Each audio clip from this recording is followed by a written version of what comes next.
ایک چھوٹا سا گاؤں تھا جہاں کے لوگ سیدھے سادھے، دل کے صاف اور سچے تھے۔ گاؤں میں آنے والے ہر مسافر کو وہ کھلے دل سے خوش آمدید کہتے، کسی کے حالات کی پرواہ کیے بغیر مدد کرنے کو تیار رہتے۔ لیکن ان کی اسی سادگی کا فائدہ اٹھانا بھی آسان تھا۔ گاؤں میں ایک عقل مند شخص بھی رہتا تھا جس کی عمر زیادہ ہو چکی تھی اور اس نے دنیا کے بہت سے اتار چڑھاؤ دیکھے تھے۔ وہ گاؤں والوں کو بارہا نصیحت کرتا کہ آنکھیں کھول کر دنیا کو دیکھو، ہر کہانی پر فوراً یقین مت کرو، مگر گاؤں کے بھولے لوگ ہمیشہ اس کی بات کو مذاق میں ٹال دیتے۔ ایک دن ایک ٹھگ گاؤں میں آیا۔ اس کا چہرہ گرد آلود تھا، کپڑے پھٹے پرانے اور آنکھوں میں غم کی چھوٹی چمک تھی۔ اس نے گاؤں والوں کو بتایا کہ اسے ڈاکوؤں نے لوٹ لیا ہے اور وہ بے یار و مددگار ہے۔ گاؤں کے لوگوں کا دل پگھل گیا، ان کے اندر کی نیکی اور ہمدردی فوراً جاگ اٹھی۔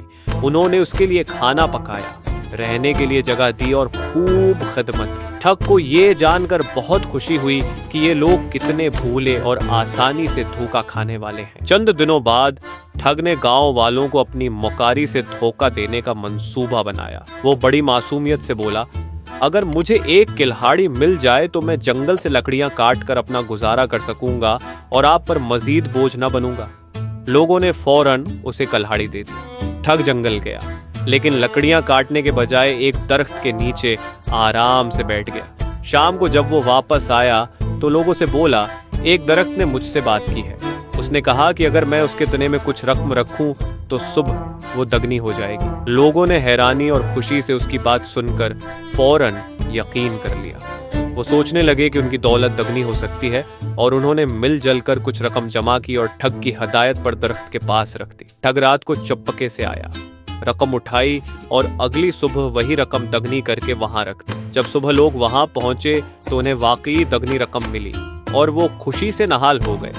ٹھگ نے لوگوں کو مزید رقم رکھنے کا مشورہ دیا تاکہ اگلی صبح وہ مزید دگنی ہو جائے۔ اس لالچ میں آ کر گاؤں والوں نے اپنی جمع پونجی، زیورات اور ہر چیز درخت کے پاس رکھ۔ عقل مند آدمی یہ سارا منظر دیکھ رہا تھا، لیکن اس کا دل اداس تھا کیونکہ وہ جانتا تھا کہ یہ سب جھوٹ ہے۔ اس نے لوگوں کو خبردار کرنے کی بہت کوشش کی، لیکن کوئی اس کی بات سننے کو تیار نہ تھا۔ آخرکار وہ خود رات کو چھپ کر دیکھنے گیا اور اپنی آنکھوں سے دیکھا کہ ٹھگ آ کر گاؤں والوں کی رقم کے برابر رقم رکھ رہا تھا۔ اگلی رات عقل مند نے ایک ہوشیار منصوبہ بنایا۔ اس نے گاؤں کی ساری دولت ایک محفوظ جگہ پر چھپا دی اور درخت کے پاس پتھر باندھ کر رکھ دی۔ جب رات کو ٹھگ آیا اور گٹھریاں اٹھا کر چل دیا تو اسے پتہ ہی نہ چلا کہ وہ کیا لے جا رہا ہے۔ 2 دن تک مسلسل سفر کرنے کے بعد جب وہ ٹھگ نے گٹھری کھولی تو اس کے اندر پتھر دیکھ کر اس کی آنکھوں میں خوف اور غصے کے آنسو آ گئے۔ اسے سمجھ آ گئی کہ وہ خود لٹ چکا ہے۔ اس کی امیدیں ٹوٹ گئیں اور وہ شرمندگی سے بھر کر واپس گاؤں جانے کے بجائے بھاگ نکلا۔